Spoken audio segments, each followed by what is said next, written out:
Hello everyone, welcome back to the third part of the polity section for the prelims point of view. तो आज हम preamble के बारे में पढ़ते हैं. स्टार्ट करने से पहले छोटी सी रिक्वेस्ट है, please do like share and subscribe the YouTube channel the aspirant invincible, है ना, to show your support for my effort.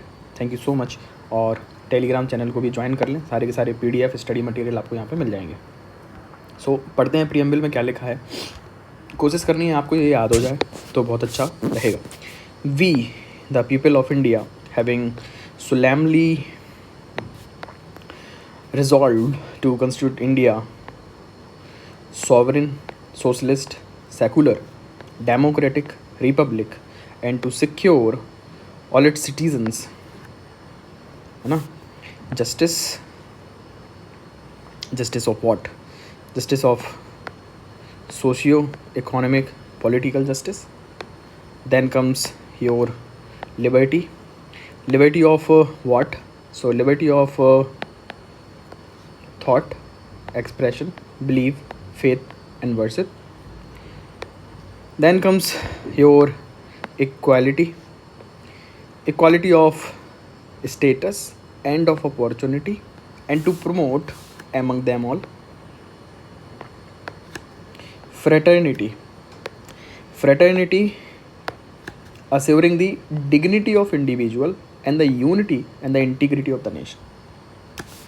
Next is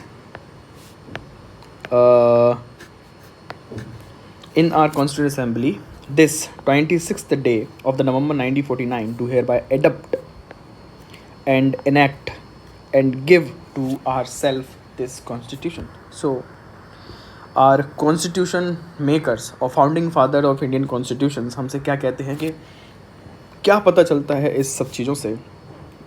we the people of India, इस लाइन से पता चलता है we the people of India are the source of ultimate authority. The source of authority of constitution is we the people of India. Next, हमने क्या संकल्प लिया है, what we destined, what we solemnly resolves to make India a sovereign, socialist, secular, democratic republic. इनका मतलब क्या होगा, हर एक वर्ड का मीनिंग हम आराम से देखते हैं. जस्टिस, तो नेचर ऑफ इंडियन स्टेट हमने बता दिया है, sovereign, socialist, secular, democratic Republic हम बनाएंगे.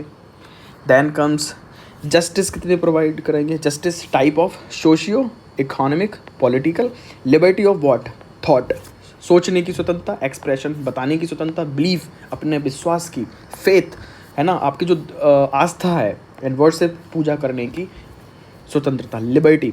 Equality of status and opportunity, and fraternity means भाईचारा रहेगा. Assuring dignity of individual, hurt नहीं होना चाहिए. साथ ही साथ में यूनिटी ऑफ द नेशन और इंटीग्रिटी ऑफ द नेशन भी मेंटेन करनी है. Date of adoption of the constitution is 26th November of 1949.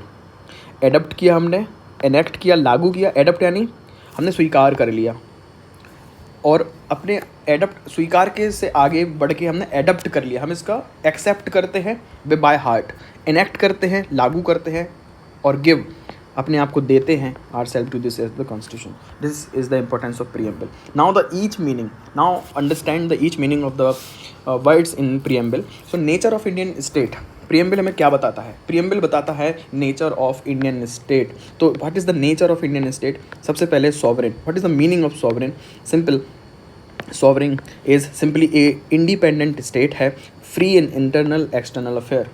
Internal और एक्सटर्नल दोनों अफेयर में इंडिया फ्री रहेगा, किसी भी देश की सुनने सुनाने की समझ ज़रूरत नहीं है. No dominion of other state, and UN और कॉमनवेल्थ की जो मेंबरशिप है, कोई भी फ़र्क नहीं पड़ेगा इंडियाज़ की सॉवरेनिटी पर. सॉवरेन का मतलब सिंपल क्लियर है, इंडिपेंडेंट स्टेट है, इंटरनल एक्सटर्नल अफेयर में फ्री है इंडिया. Second is democratic. तो डेमोक्रेटिक का मतलब क्या है, डेमोक्रेटिक का मतलब सिंपल है indirect democracy, representative parliamentary democracy हमने एक्सेप्ट किया है. और मैनिफेस्टेशंस कैसे हैं, यूनिवर्सल एडल्ट फ्रेंचाइजी एक्सेप्ट है इंडिया में, मतलब हर व्यक्ति जो 18 साल से ऊपर का नागरिक है उसको पीरियडिक इलेक्शन में पार्टिसिपेट करने का अधिकार भी है, साथ ही साथ में वोट देने का अधिकार भी रहेगा। Political, social, economic democracy, not only political, सिर्फ और सिर्फ वोट देने से नहीं है। सोशल डेमोक्रेसी भी एक्सेप्ट किया हमने, इकोनॉमिक डेमोक्रेसी भी एक्सेप्ट किया, पॉलिटिकल भी किया। पॉलिटिकल मतलब इलेक्शन से रिलेटेड है, सोशल डेमोक्रेसी का मतलब है डिस्क्रिमिनेशन नहीं होगा समाज में, और इकोनॉमिक डेमोक्रेसी का मतलब है वेलफेयर होगा। जो बहुत ज़्यादा गरीबी है तो उनके लिए सरकार कुछ ना कुछ मदद देगी, that is economic democracy. Then the third word is republic. अभी रिपब्लिक का क्या मतलब है? रिपब्लिक का सिंपली मतलब है, दो तरीके से समझ सकते हैं कि डेमोक्रेटिक पॉलिटी दो तरीके से होती है। पहली होती है मोनार्की और एक होती है रिपब्लिक। तो मोनार्की यूके में है, ब्रिटेन में है, और रिपब्लिक इंडिया में है। अब दोनों में होता क्या है? मोनार्की में जो हेड है स्टेट वो क्वीन है, राजा रानी, इस तरीके से हेरिडिटरी पोजीशन रहेगा, तो वंश पे बेस्ड है, मतलब हेरिडिटरी पोजीशन है। ब्रिटेन में राजा के बाद राजा का बेटा बनेगा हेड ऑफ द स्टेट, लेकिन डेमोक्रेसी भी रहेगी, लोगों को अपना अधिकार भी है। बट रिपब्लिक में क्या होता है? हेड ऑफ द स्टेट भी क्या रहेगा? इलेक्टेड रहेगा, डायरेक्ट इलेक्टेड हो सकता है या फिर इनडायरेक्ट इलेक्टेड हो सकता है हेड ऑफ द स्टेट। और पॉलिटिकल सॉवरेंटी जो है, पॉलिटिकल पावर है, द हाईएस्ट अथॉरिटी जो है वो लोगों के हाथ में रहेगी, not in a single individual, के चाहे वो राजा हो या फिर रानी हो, sorry. Then absence of any privilege classes, absence of any privilege classes, कोई भी विशेष अधिकार नहीं होगा किसी को भी, कोई भी राजा का फैमिली हो, कोई भी कुछ हो, कोई रॉयल फैमिली हो, कुछ भी, लेकिन किसी की प्रिविलेज क्लास नहीं मिलने वाला है। That is meaning of Republic. तो रिपब्लिक का दो मतलब समझना है कि पॉलिटिकल सॉवरेंटी लोगों के हाथ में है, लोगों के पास में है, साथ ही साथ में कोई भी प्रिविलेज क्लास नहीं है इंडिया में। That is the meaning of republic, simple है। Now what is the objectives of the Indian constitution? Indian constitution के ऑब्जेक्टिव्स कौन कौन से हैं, ये कहाँ से पता चलता है? ये पता चलता है फॉलोइंग वर्ड से। पहला है जस्टिस, पहला ऑब्जेक्टिव हो गया justice. Second is liberty, equality और फ्रेटर्निटी। अब जस्टिस जो है इंडियन कॉन्स्टिट्यूशन में वो कहाँ से इंस्पायर्ड है और किस देश से लिया गया है? तो जस्टिस जो इंस्पायर्ड है वो इंस्पायर्ड है रशियन रेवोल्यूशन से इंस्पायर्ड है। 3 forms of justice, socio justice, economic justice and political justice. Social justice का मतलब क्या होगा यहाँ पर? सोशल जस्टिस का मतलब सिंपली होगा कि इक्वल ट्रीटमेंट होगा ऑल सिटीजन्स का without any social discrimination. Caste के बेस पर, रिलीजन के बेस पर, सेक्स, जेंडर के बेस पर किसी के साथ भेदभाव नहीं होगा। That is a social democracy and social justice, simple है। नेक्स्ट बात करते हैं इकोनॉमिक जस्टिस की। तो इकोनॉमिक जस्टिस का मतलब हो गया है eliminating inequalities in the wealth, income and property. बहुत ज़्यादा वेल्थ, इनकम और प्रॉपर्टी में इनइक्वालिटीज़ नहीं रहेंगी। That is economic justice. इसीलिए सरकार क्या करती है? पीएम किसान योजना, प्रधानमंत्री आवास योजना, घर बना के दे रही है, पैसे दे रही है, सब्सिडी दे रही है। That is economic justice. Next is political justice. All citizen have equal political right, सभी को बराबर का पॉलिटिकल राइट्स होगा, सिविल राइट्स होंगे, कानून के नज़रिए में सब बराबर होंगे। That is a equal voice in the government. That is a political justice. अब यहाँ पर इंपॉर्टेंट है, सोशल और इकोनॉमिक जस्टिस को दोनों को मिला के बोलते हैं डिस्ट्रीब्यूटिव जस्टिस। तो डिस्ट्रीब्यूटिव जस्टिस प्रीलिम्स में पूछ लिया जाए तो आपको चौंकना नहीं है। डिस्ट्रीब्यूटिव जस्टिस का मतलब सिंपल होता है economic justice, social justice plus economic justice, ये दो जस्टिस मिला के बोलते हैं डिस्ट्रीब्यूटिव जस्टिस। और political justice is different thing. Now liberty, equality and fraternity की बात करता है हमारा कॉन्स्टिट्यूशन। तो ये हमने फ्रेंच रेवोल्यूशन से लिखा है, liberty, equality and fraternity, also known as trinity, concept of trinity. इस शब्द से भी जाना जाता है यूनियन ऑफ ट्रिनिटी। ये लिखा है union of Trinity, one can not be diverse from the other. तो बिना लिबर्टी के इक्वालिटी का मतलब नहीं है, बिना इक्वालिटी के लिबर्टी का मतलब नहीं है, बिना फ्रेटर्निटी से लिबर्टी इक्वालिटी का कोई मतलब नहीं है। तीनों चीज़ें साथ में चलती हैं, लिबर्टी, इक्वालिटी एंड फ्रेटर्निटी। समझ में आ गया? नाउ अभी लिबर्टी की बात करते हैं कि लिबर्टी की कॉन्स्टिट्यूशन में किस के बारे में लिबर्टी के बताया गया है और लिबर्टी का मतलब क्या है। तो लिबर्टी का मतलब है absence of restraint on the activities of individuals. कोई भी अनावश्यक, अननेसेसरी रिस्ट्रिक्शंस नहीं होंगे। प्रोवाइडिंग दी अपॉर्चुनिटी प्रोवाइड की जाएंगी for the development of individual personality. Liberty of thought, expression, belief, faith and worship. ये वर्ड आप याद कर लो। लिबर्टी ऑफ थॉट का मतलब है आप स्वतंत्र हो सोचने के लिए, आप कुछ भी सोच सकते हो, एक्सप्रेशन करने के लिए एक्सप्रेस कर सकते हो। बिलीव, आपका विश्वास जो भी है, फेथ आपका आस्था जिससे भी है उसमें आस्था कर सकते हो, आप बिलीव कुछ भी कर सकते हो, आस्तिक नास्तिक कुछ भी। और पूजा करने का तरीका, पूजा जिस तरीके से करना चाहते हो वैसे कर सकते हो। That is a liberty. There is a no absolute but qualified liberty. Absolute liberty नहीं है, क्वालिफाइड लिबर्टी है। अगेन इसका मतलब वही है, अगर आप एक्सप्रेशन करने के लिए किसी को भी गाली दे सकते हैं तो ये गलत होगा, तो आप गाली नहीं दे सकते हैं, कानून का पालन करना पड़ेगा। Liberty is not absolute. Then comes the equality.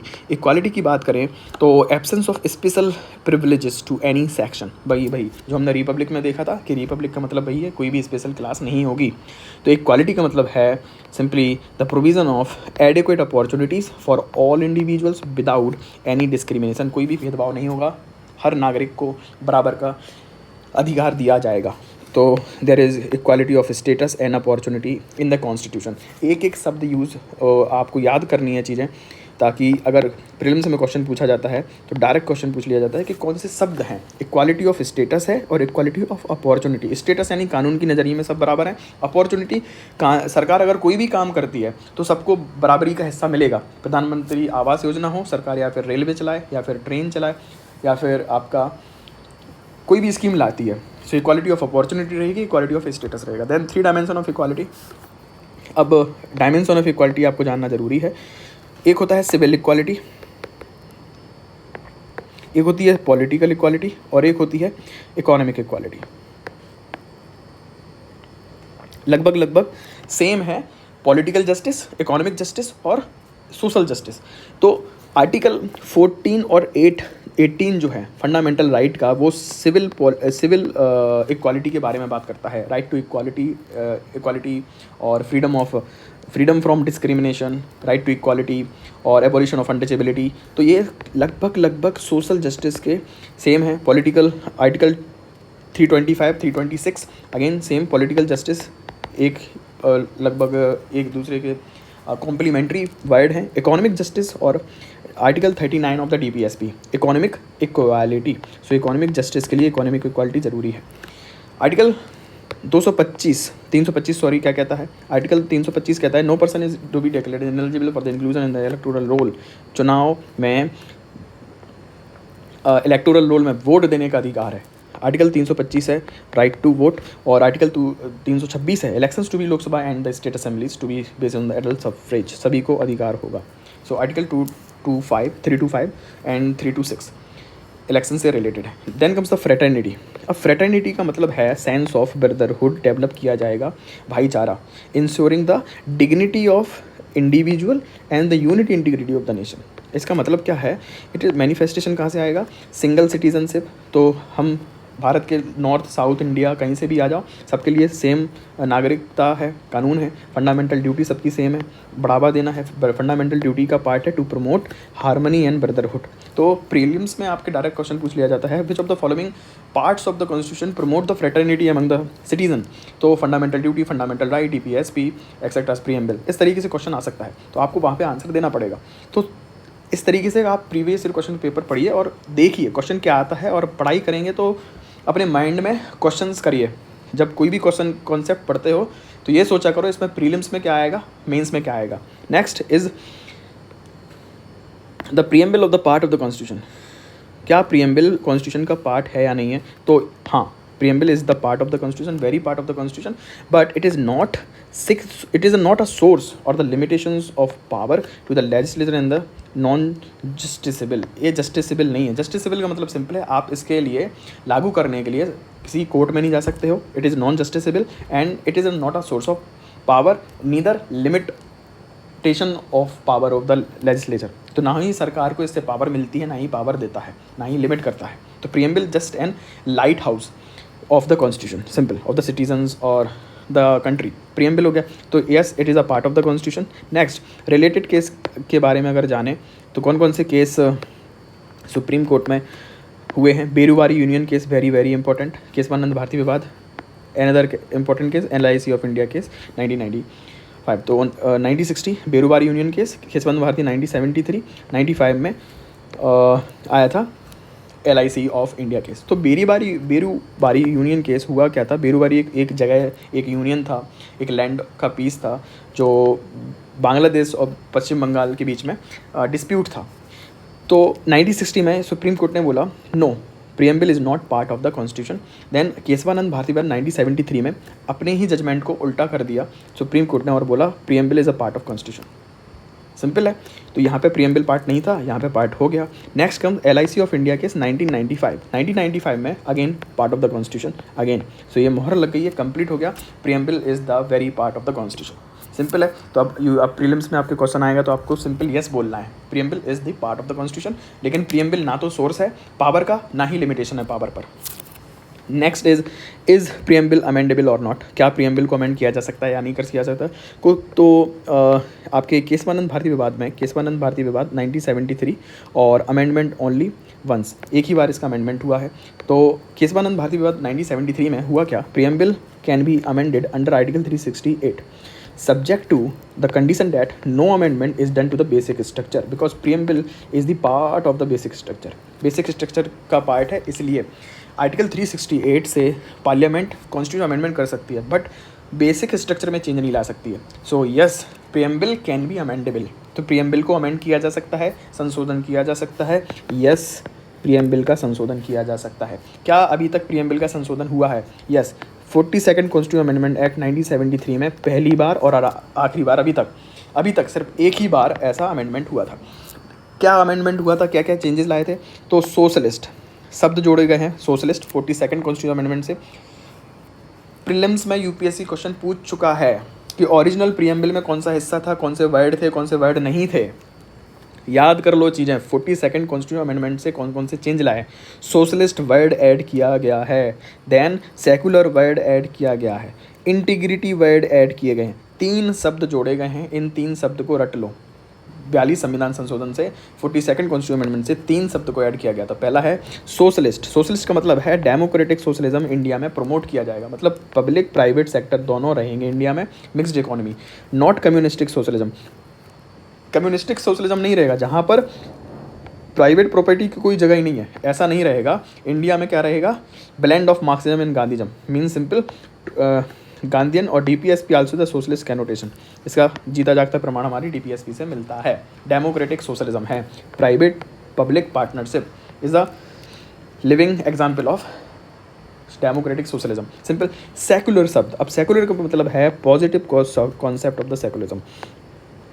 What is a positive concept of secularism? So all religion have same status and same support from the state। याद कर लो ये line, all religion has same status, same support, same respect from the state। Article 25 और 28 में इसके बारे में बात है। आर्टिकल 25 और 28 में इसके बारे में बात है, सेकुलरिज्म के बारे में। फंडामेंटल राइट है फ्रीडम टू रिलीजन, और मोस्टली सर्वधर्म संभाव के फिलॉसफी पर बेस्ड है इंडियन सेकुलरिज्म। जो गांधीयन फिलॉसफी है सर्वधर्म संभाव, उस पर बेस्ड है इंडियन का positive secularism. Integrity word add किया गया, इसका मतलब क्या है? तो integrity was added to reflect. क्यों ऐड किया गया था? Broader interpretation of the fraternity which promotes spirit integral structure of the nation which consists of diverse caste, class, religion, reason and language, sex, ideologies etc। Integrity add किया गया था। Unity of the nation, unity of the nation का मतलब है मोर materialistic term, तो देश को एक बनाए रखना है बाउंड्री से जोग्राफिकली। बट इंटीग्रिटी का मतलब है by the sense of brotherhood, by the sense of oneness, commonness, that is a integrity. तो 3 शब्द कौन से हैं जो 42 संविधान संशोधन से प्रियम्बल में जोड़े गए हैं? वो हैं सोशलिस्ट, सेकुलर और integrity. Very good. Significance of the preamble, what is the significance of preamble? Preamble में चाहिए क्यों है प्रियम्बल? सिंपल क्यों चाहिए? It is a preface and essence और the soul of the constitution. So simple, it is a essence, जो संविधान का सार है, हमारा क्या चाहिए क्या नहीं चाहिए, पूरा का पूरा एक बेसिक स्ट्रक्चर प्रियम्बल अपने आप में मैनिफेस्ट करता है। Then it embodies the basic philosophy, वही basic philosophy and the fundamental values. It contain the grand and noble vision of the constituent assembly. हमारे जो फाउंडिंग फादर्स हैं उनका विज़न क्या था, उनकी आइडियोलॉजी क्या थी, उनका नज़रिया क्या था, देश को कहाँ ले जाना चाह रहे थे, आपको प्रियम्बल पढ़ने से पता चल जाता है। It resemble the declaration of United State of America in independence. It resemble, why it resemble, how it resemble? Because American preamble में भी कुछ शब्द हैं जो सेम हूबहू हमने लिखे हैं, कॉपी किया है। We the people of India, वहाँ पर लिखा है we the people of US, we the people of United State, we the people of India, we the people of United State. It resemble the declaration of United State of America. Then it based on objective resolution, yes it is based on objective resolution, कहीं बाहर से नहीं आया है। जवाहरलाल नेहरू जी लाए थे objective resolution, which drafted moved by the Pandit Nehru 19 December 1946 and adopted by Constituent Assembly in January 1947. Some related fact with the preamble. So till the passage of the Indian Independence Act 1947, India was a dependency colony of the British Empire. याद रखना है, क्योंकि जब तक Indian independence act 1947 पास नहीं हुआ तो sovereign body नहीं बनी कॉन्स्टिट्यूशन असेंबली, और ना ही इंडिया इंडिपेंडेंट हुआ था, एक कॉलोनी था जब तक इंडियन इंडिपेंडेंस एक्ट पास नहीं हुआ। सेकंड, अगस्त 15 1947 से लेके 26 जनवरी 1950 तक इंडिया पॉलिटिकल स्टेटस क्या था? Dominion of British Commonwealth. इस डेट को याद रख लो। 15 अगस्त 1947 को घोषणा हो गई थी, बट इंडिया इंडिपेंडेंस नहीं हुआ था। 26 जनवरी 1950 को ऐसा क्या चेंज हो गया था? 26 जनवरी 1950 को भारत का संविधान लागू हो गया था। ठीक है, सिंपल है। इंडियन इंडिपेंडेंस एक्ट 1947 आ चुका था। कॉमनवेल्थ ऑफ नेशंस का एक डोमिनियन था, ब्रिटिश कॉमनवेल्थ ऑफ नेशंस का। India cease to be the British dominion on 26 January 1950 by declaring herself a sovereign republic. However, Pakistan continue to be the British dominion till 1956। तो 1956 तक पाकिस्तान एक British dominion बना रहा, बल्कि जहाँ पर भारत 26 जनवरी 1950 को complete sovereign democratic Republic nation बन चुका था। सिंपल है। नाउ अब प्रियम्बल से हट के कुछ बात कर लेते हैं। टाइप ऑफ डेमोक्रेसी की बात करें तो टाइप ऑफ डेमोक्रेसी एक होती है इनडायरेक्ट और एक होती है डायरेक्ट। अभी डायरेक्ट डेमोक्रेसी का सिंपल क्या फंडा है? डायरेक्ट डेमोक्रेसी जहाँ पे लोग अपना डिसीजन डायरेक्ट बता सकें। People exercise their supreme power directly. Switzerland 4 devices of direct democracy. तो किस तरीके से बता सकते हैं? कौन कौन से डिवाइस हैं? इस करने के लिए? एक है रेफरेंडम, एक है रिकॉल, एक है इनिशिएटिव, एक है प्लेबिसाइट। इनका मतलब क्या है अलग अलग? रेफरेंडम का मतलब सिंपल है, whereby a proposed legislation is referred to the electorate for settlement by their direct vote. कोई भी प्रपोजल है सरकार को, मान लीजिए बाउंड्री चेंज करनी है, नेम चेंज करना है, किसी भी चीज़ को कानून लाना है, तो लोगों के सामने ला दिया जाएगा कि आप इस पर वोट करके बताइए। That is a referendum. Simple. Recall का मतलब क्या होता है? Where voters can remove a representative और an officer before the expiry of the term when he fails to discharge the duty properly. तो हरियाणा ऐसा पहला राज्य है जहाँ पे पंचायती राज इंस्टीट्यूशंस में राइट टू रिकॉल बताया गया है, दिया गया है। राइट टू रिकॉल लोगों के पास में है। तो कोई भी एक सरपंच अगर काम नहीं करता है, कोई ग्राम सभा का मेंबर अगर सही से काम नहीं करता है, तो लोग चाहेंगे तो उसको अपनी गद्दी पोस्ट से हटा देंगे लोग। That is a recall. Initiative का मतलब क्या है? Where people can propose a bill to legislation for the amendment. अगर कानून बनाना है लेकिन लोग चाह रहे हैं तब, तो लोग क्या करेंगे? एक कानून बनाने के लिए खुद प्रपोज कर देंगे सरकार के लिए, लो ये हम कानून बनाना चाहते हैं, देश में हर घर में पेड़ लगाने चाहिए। तो इस तरीके से कानून अगर लोग इनिशिएट कर देंगे, that is a part of initiative. Then comes the plebiscite. तो प्लेबिसाइट क्या है? Obtaining opinion of people on any issue of the public importance. Public importance का कोई भी मैटर है, फॉर सिंपल एग्जाम्पल है कि ऑड एंड इवन फार्मूला देश में लाना चाहिए नहीं लाना चाहिए, या फिर जम्मू कश्मीर में आर्टिकल 370 हटाना चाहिए नहीं हटाना चाहिए। इस तरीके से अगर लोगों के सामने कोई ओपिनियन क्वेश्चन रख देती है सरकार और उस पर डिसीजन, क्वेश्चन को डिसीजन करना है, क्वेश्चन को येस और नो करना है, date is a opinion based question, date is a plebiscite. तो प्लेबिसाइट और रेफरेंडम में अलग है। रेफरेंडम में कोई कानून की बात हो रही है और प्लेबिसाइट में कोई आंसर देना है, बस ओपिनियन जानना चाह रही है। रिकॉल में क्या है? रिप्रेजेंटेटिव जो भी हैं अगर वो काम नहीं करते तो इनको वापस घर भेज दो। इनिशिएटिव मतलब जनता कुछ खुद से चाह रही है, खुद से इनिशिएट करेगी। फिर डायरेक्ट डेमोक्रेसी की बात करें तो इनडायरेक्ट डेमोक्रेसी जो है, इनडायरेक्ट का मतलब है रिप्रेजेंटेटिव रहेंगे लोगों की जगह पे, लोगों के द्वारा भेजे गए कुछ लोग, लोगों की जगह लोगों के द्वारा कुछ भेजे गए लोग लोगों को रिप्रेजेंट करेंगे, वो डिसीजन लेंगे, इसे बोलेंगे representative democracy. It is 2 kinds, parliamentary हो सकती है, प्रेसिडेंशियल हो सकता है। सिंपल। पार्लियामेंट्री में हमारे देश में, प्रेसिडेंशियल में तो प्रेसिडेंट को चूज़ करेगा यूएस में। आई होप यहाँ तक चीज़ें समझ में आई हों। और रिवीजन करते रहिए मेरे साथ में, इसी तरह अपन रिवीजन करेंगे जल्दी से, हमारा प्रीलिम्स बहुत अच्छा जाएगा। Thank you so much, take care, love you all. और एक छोटी सी रिक्वेस्ट है, please do like share and subscribe the YouTube channel the aspirant invincible.